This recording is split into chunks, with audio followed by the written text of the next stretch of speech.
So welcome back for part 2 of our little Steinberg future music video series. Again we go into Admiration, a Tristan song, original Tristan song.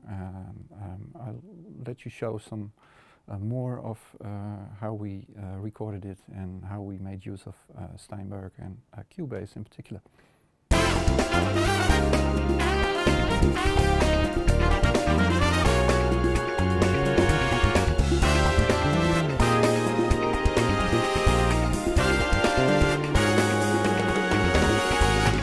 So this is about 15 tracks of backing vocals. It's all Evelyn in this case. We have backing singers, but Evelyn does such a good job on this kind of thing, so we just kept this one.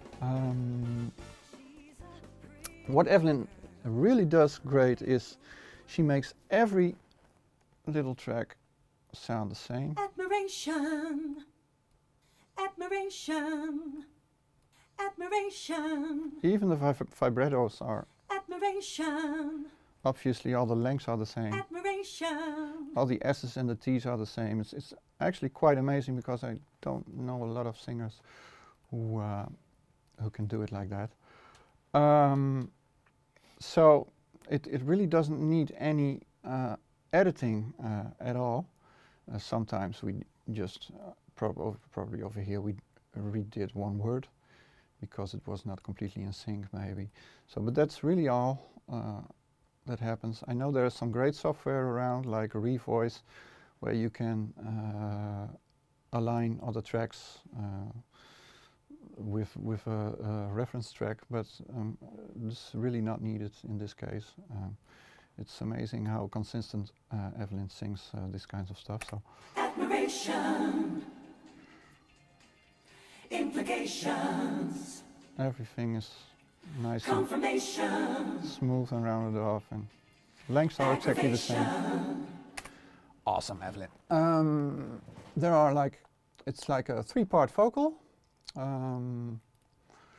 So I think there are 3 voices going on. Admiration. And of each voice Admiration. we have 5 tracks. Admiration. Admiration. So these are 5 tracks of the first voice, second. Admiration. Admiration. Admiration. 5 tracks of the second voice and 5 tracks Admiration. Admiration. of the third voice, and some additional voices over here. Admiration. Admiration. Admiration. These are the so there are backing vocalists in this one. These are the Tristan backing vocalists also singing, so probably to have a more, I can't recall exactly, but probably to have a little bit of a different sound going on also, so that's cool. The way we work with backing vocals usually, so it's like a minimum of 5 tracks. Why 5 tracks? Because it's uneven, and that has to do with the panning. We like our backing vocals to be really wide, so we do, of each group we do one in the center, one about 50% left, one about 50% right, and one hard left, hard right. So, and then we do that with all the groupings, so you get this wide sounding vocals. Admiration. Implications. Again, all done with the same mics. I'm in the fortunate position to have 2 of them. The Mazenier mic from Frans Vollink. So really doesn't need a lot of EQ, nothing actually, just because of the low implication. There's a little bit of more low cut over here, and that's basically it. There's an API compressor on the group going on just to make a little bit more consistent. Pretty fast attack in this case. The link is independent because of the hard left-right thing, so we have full independent left-right. We could of course do also compression on each track individually, but in this case I didn't find it necessary. It just sounded cool to me. Admiration. Like this. Implications. Again, there's a little bit of delay going on. A delay, by the way, which is also going on the lead. This, I think, is sidechained with the lead vocal. So since the backings and the lead vocal sing at the same points, we sidechain it. We sidechain it to the sidechain is on over here. So when the lead is going, there is no delay going, so it doesn't clutter up the lead vocals, which is cool. And that's about it. There's a lexicon plate going on for the lead and the backings, the vocals. Pretty high pre-delay. I see I got it up to 79 milliseconds. Nowadays I even like it to like 125. I know some producers who do that.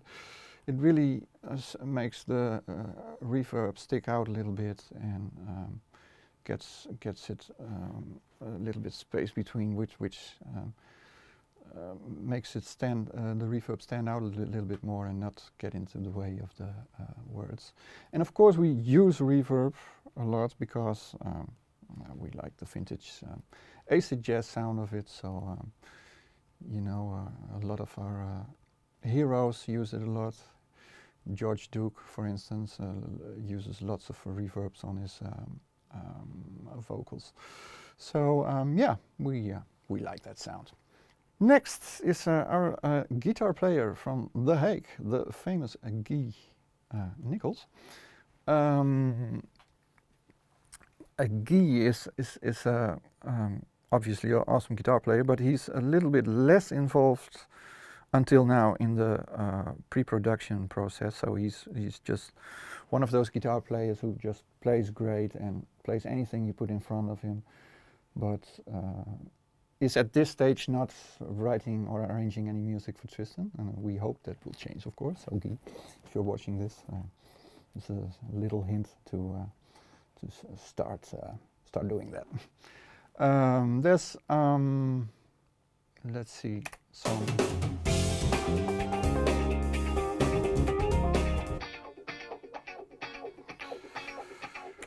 two tracks going on here, and I see there is some processing going on also, maybe to make it fit the groove a bit more. So in this case there has been some editing, at least it says so.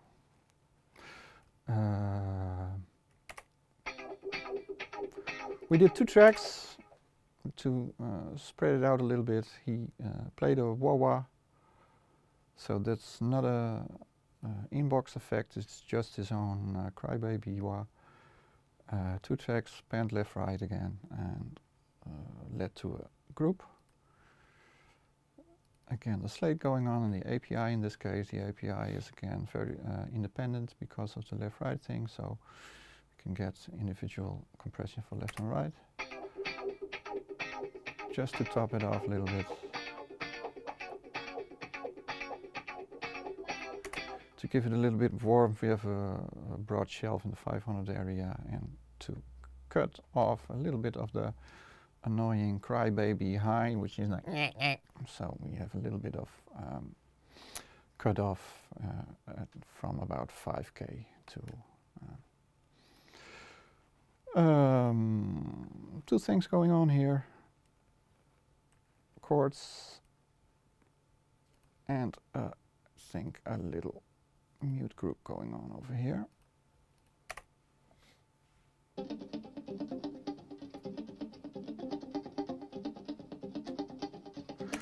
Which is, if you hear it in the mix, is on the verse.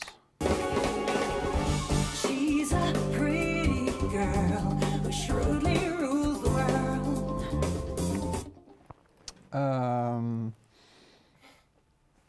Not much going on. Didn't need any compression, sorry guys. There is, however, one cool thing. There's a stereo delay going on. I'll quickly show you the settings. 1.4, 1.8, mix 100%. I like the highs cut off, almost maximum. Not too much feedback. It's a cool thing, of course, that that it's all recorded with a click, so you can align the delay in time. You hear it when I stop the recording. Really gives for a funky edge there. The last thing we recorded with Guy is, let me see, some really vibey 70s licks, which we love. Guy also loves them. We always have great fun when we get to this part. I will show you guys first what it sounds like, then you get the idea.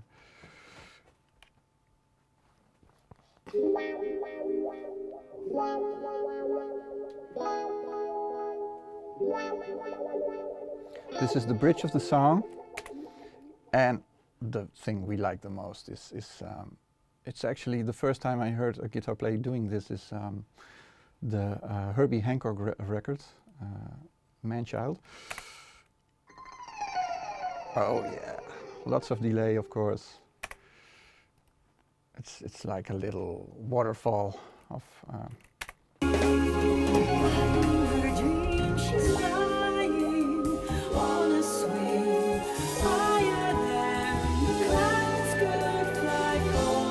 There again.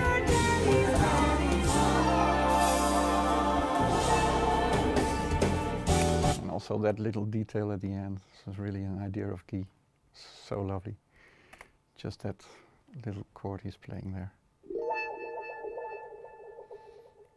If that isn't 70s, I don't know what is.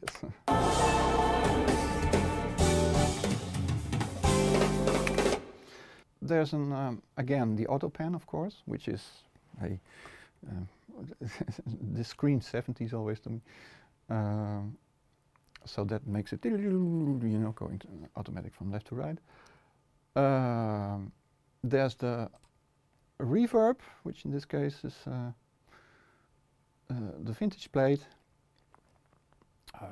Lots of it, of course. Also, this Lexicon vintage plate really sounds quite thick. I have a PCM 60 in the rack here, which kind of does the same. It's a really thick reverb, not suitable for everything, but for this kind of thing, especially for guitar, it's lovely. I know a lot of guitar players use the PCM 60 just for these kind of purposes. And there's a ping pong delay going on, which again is a stock Cubase. Steinberg will be so happy with this. Stock ping pong delay set in time again sync on a quarter note, and with a special of 50, which means that it's not fully going left-right. A little bit more feedback. Again, the highs are cut off low, so to keep it nice and warm. And of course, the mix is always 100% because I like to adjust it fully with the send. And that's it. So again, we go to the chords of the bridge.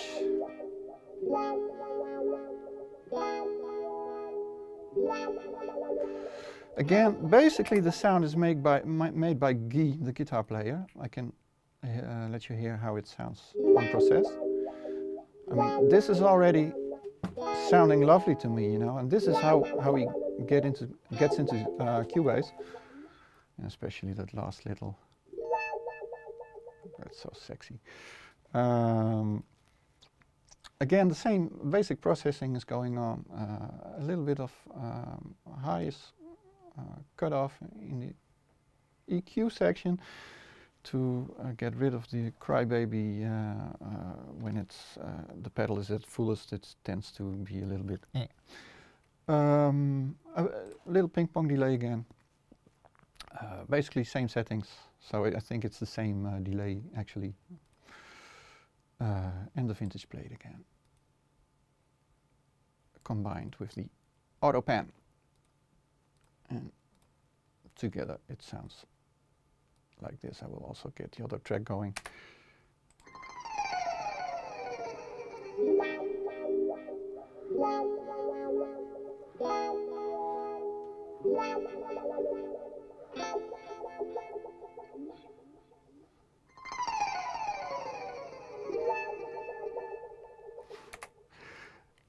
And I'll let you hear it, guys, how it sounds in the mix. Her dream, she's flying on a swing higher than the clouds could fly, falling into her daddy's arms.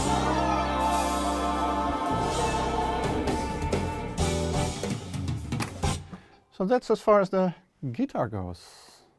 Thank you, Guy. Next, we get the percussion in. Martin Verdonk, a very famous Dutch percussion player, has played with lots of great artists, has even played with Prince, I think, on a few occasions. He toured with Steve Winwood, he played for years with Incognito. So he's a really seasoned percussionist, so we're really glad to have him in the band. Really, also the same goes for percussion. I mean, he's a great player, and great players tend to have a consistent sound. Doesn't need much work, really. In this case, we started out with the congas. Let me see how they sound.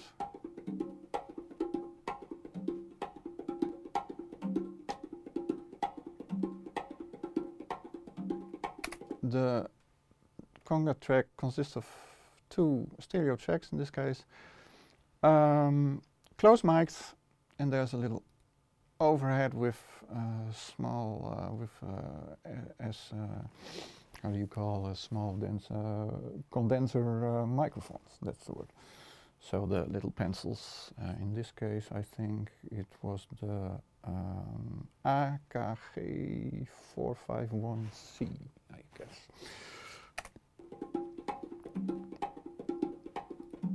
So I don't think there's any procession going on otherwise than the slate on the recorded tracks. Oops, let's see what we did with the conga grouping. Not much. I think there's a little reverb on here, which is the Bricasti Wooden Room again, the impulse response loaded up into Steinberg's own reference IR reverb. Next we record, I can let you hear a bit of how it sounds in the mix. Already that sounds so much better than where we started off with was the stylus conga loops, of course. This is the real thing, of course, when you have a percussionist playing it like this and all the little things he does in between, so it's really lovely. Martin comes up with the arrangements often himself, so that's really helpful. And he thought about doing bongos in the verse. Yeah. Again, this is really an echo of long past decades, sound-wise, of course. Basically the same procession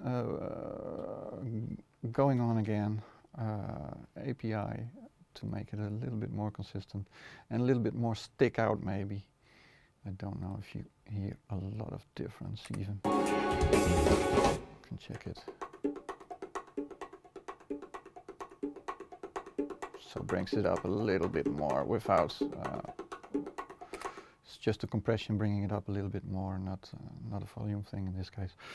And with the conga thing it would probably have made sense maybe even to, you know, to high pass it a little bit like this. Games with hearts and leaves them in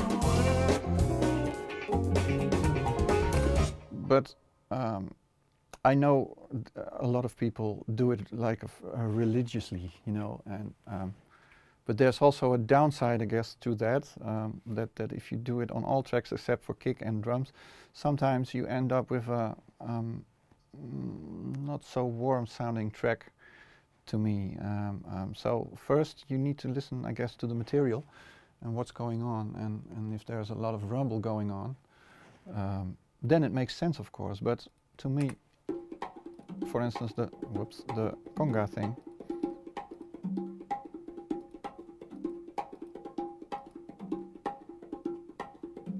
I mean, you can even see it with the, of course there's some stuff going on that I could cut and would probably have made sense even. But you can clearly also see that this will not get, here you see the original, and now this is now the cut single, that it doesn't get in the way too much. So I do it, and you've probably seen a lot of tracks like the vocals where I do it, of course, but the guitar also, and the most keyboard parts also, because with the left hand things can get messy real quick. But in the case of a conga or a bongo, it's not really necessary. She's a pretty Bongo, same thing. I mean, the main energy starts at like 300-400 hertz over here. So there's, to me, there's really no need. I mean, sure, you can do it. I mean, maybe it's laziness of my side, but it's you know, first it's listening, and does it need it or doesn't, and in this case I really, it doesn't need it. and leaves them in a world.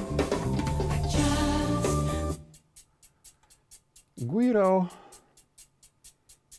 You see, here I had the sense to do it.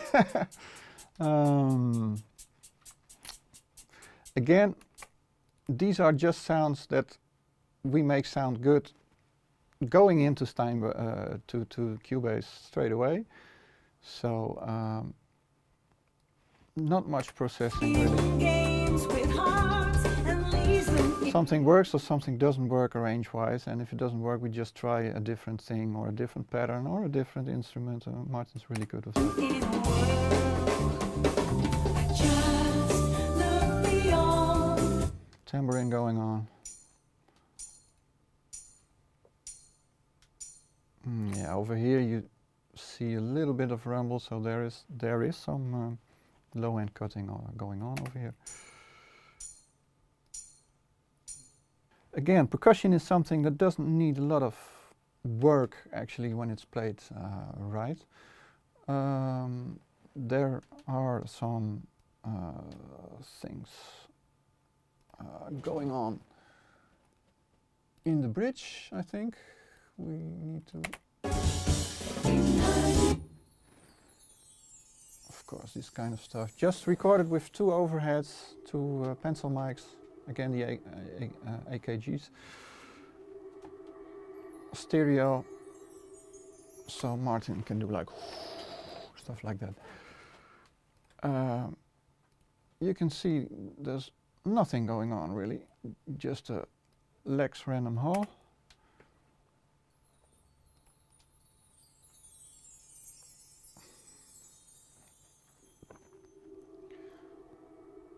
So there's no need to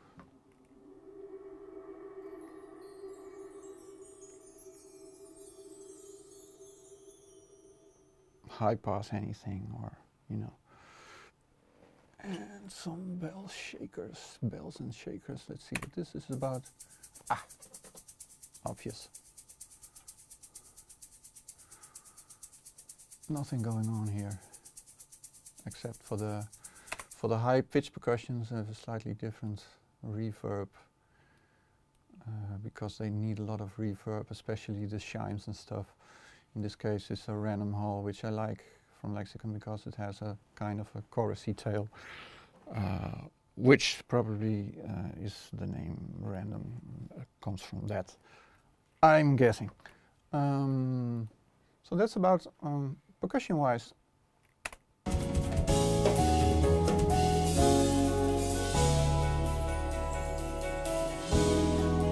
again, when Martin does little things like this, you can hear it's going from left to right. It's purely mic positioning and Martin physically going from left to right.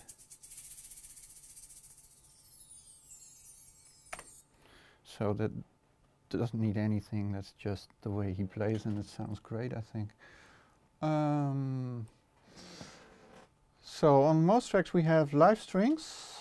On this one we didn't, but I didn't like the, or I kind of liked the MIDI strings, but I wanted to make it sound a little bit fuller, so I had an idea to get a string sound from another song we did, which is called Moon Tune, which has live strings, and let you guys hear how that sounds. It's, you know, a classic acid jazz thing is to have a high string note going and keep it on the same note while the chord progression changes. Sounds like this. And I thought over here in my crazy mind that it would be a cool idea to, like a mellotron effect a little bit, get the second melody after the brass kicks in. In the second 4 bars of the first progression, the brass get a little bit more static. I showed you guys in the beginning. So I thought it would be cool to pitch the strings from this audio with it. Sounds like this. Sounds really like a mellotron.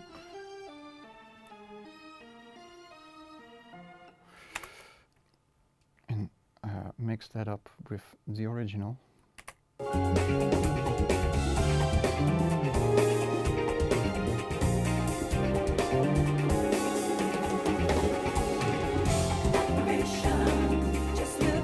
So you can just hear when I switch it off, it's a little bit less full. Somehow MIDI strings always tend to sound a little bit thinner. It's also probably because I don't have a really expensive sample bank. I mainly use the Contact Session strings or the Omnisphere strings, and while they sound great, I'm sure there are much more like Vienna or anything expensive sample banks out there. But since we usually have the luxury of live strings anyway, we don't need that. But in this case, I thought it would make a nice addition to the strings. So that's about the strings.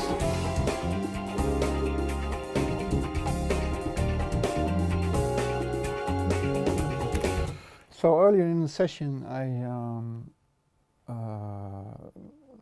programmed some MIDI horns. I arranged the horns myself. 4-part in this case, so 2 trumpets, 1 saxophone, 1 trombone. We have 3 players, so the trumpet needs 1 overdub to do it. For the rest, this is all done live, and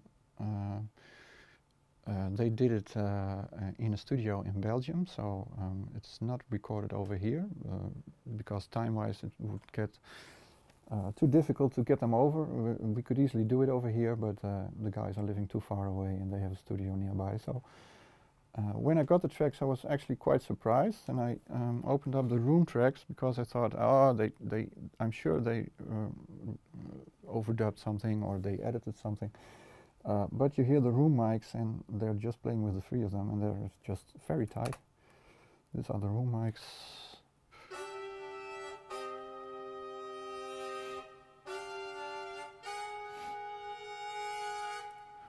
So that's just 2 room mics, already sounds great, so that's amazing. Horns!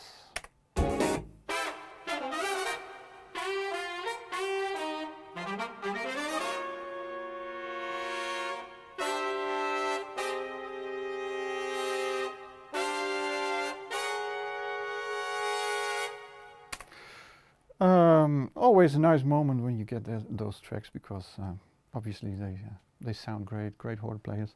A little bit of aligning here and there, but nothing serious, just to tidy up things a bit timing-wise. But I mean, they're just great players, so they really don't need a lot of work. And I think a lot of cutting here is also because a lot of, instead of automation, I like to use clip gain.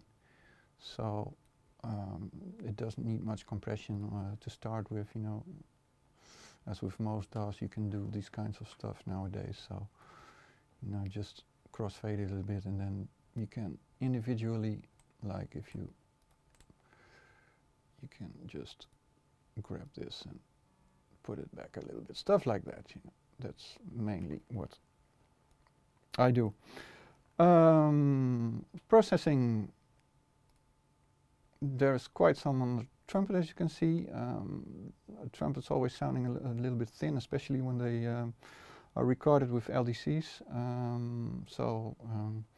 I like to give a boost around the 500 area, very broad. I like again, I like the broad boost, because to me in a linear EQ they sound the best, the most natural. So it gives it a little bit more warmth. Let's see if there's anything on the sax. Nothing at all, just a little bit of API compression. So the trumpet just has basically has a broad EQ boost around 500 Hertz to make it a little bit more full sounding.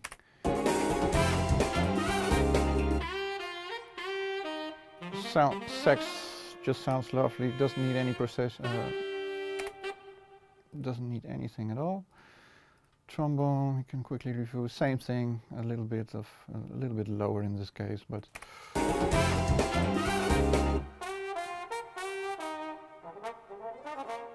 you know, centered a little bit more about the fundamental tones of the trombone, which are centered around here, like in the 400-500 area.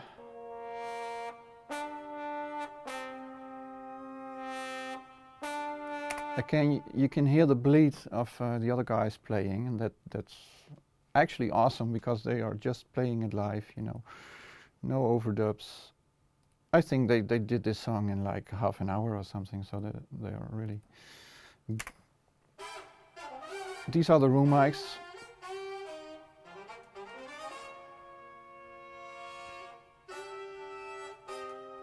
So I think there are 3 horn players. So that means the trumpet player has to, and you also see it, this is probably taken out of a Pro Tools session, because pad dub is probably something, dub is something I know from Pro Tools sessions. In Steinberg that would probably be called copy of or something. So you shouldn't hear any bleed. This is probably the...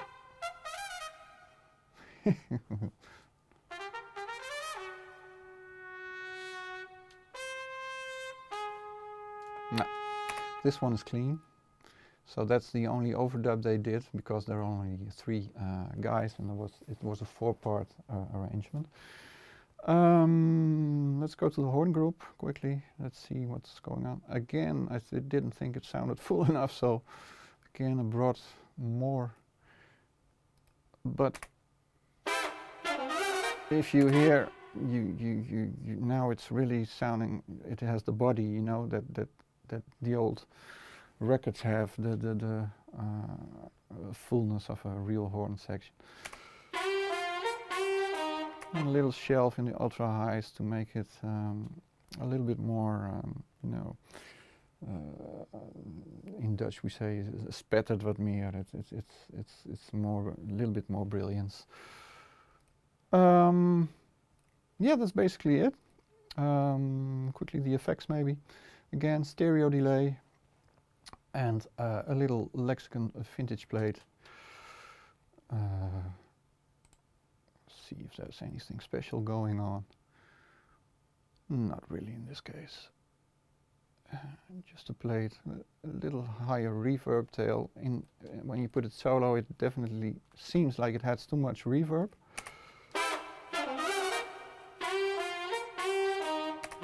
But then we put it in a track and it quickly sounds really drying.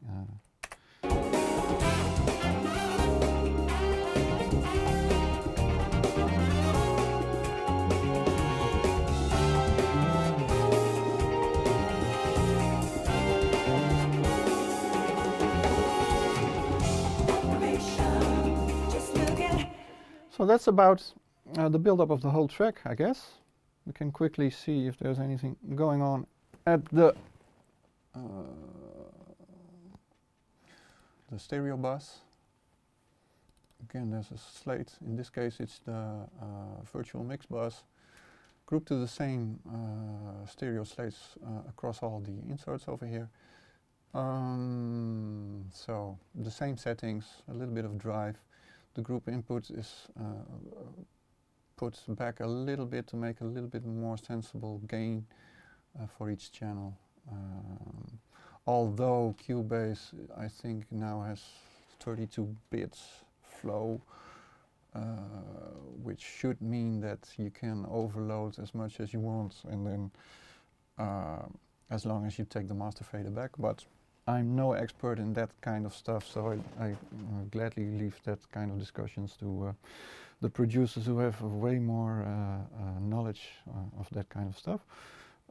I know just now it sounds great like this, so we're happy with that. There's a little bit of virtual tape going on, I see. It's a fun plug-in from Slate. Kind of emulates Look at how they stare, implications. They don't seem to care. Confirmation that she is in control.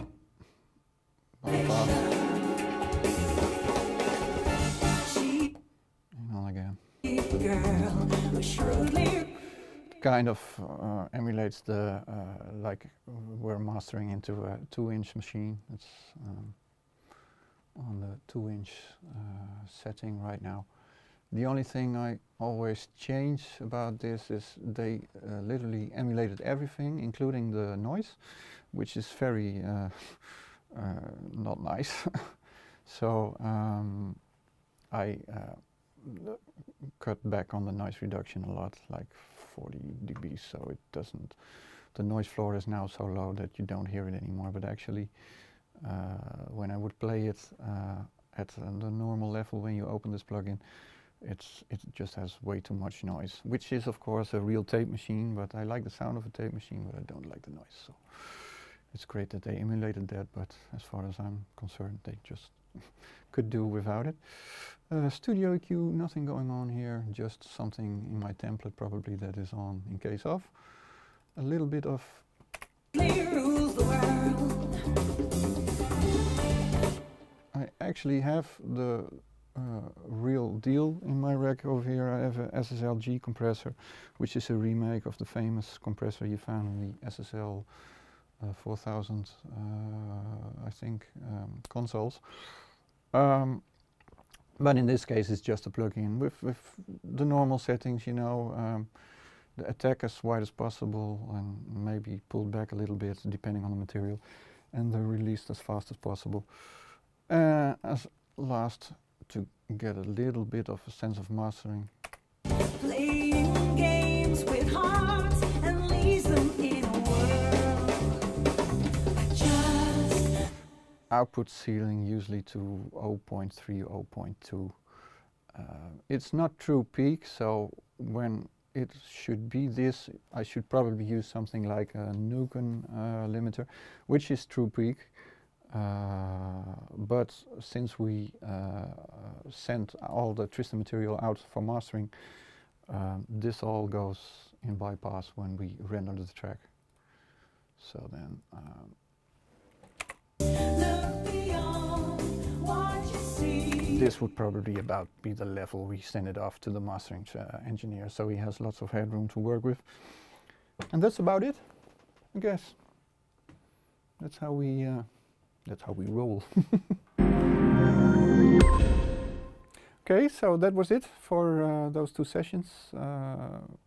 For the 2 sessions we did as Tristan for Future Music and Steinberg. I hope you enjoyed watching it and you got a little insight in the behind the scenes of this song, Admiration. Again, we tend to keep things pretty natural, so not too many stuff going on. But I think, I hope you found it interesting enough to get you some ideas yourself maybe, and sorry for my clumsy, unergonomic way of moving around on the keyboard. I apologize for that. I'm a musician. I'm not a producer per se with all the handy meaty remote thingies. But well, I hope you enjoyed it anyway. So thank you, and check out our YouTube channel at Tristan Music Band. You can find some really cool, nice live video footage also of the band, and you can find the studio sessions of this particular song also on YouTube, so that would be great to check out as well. Okay, bye.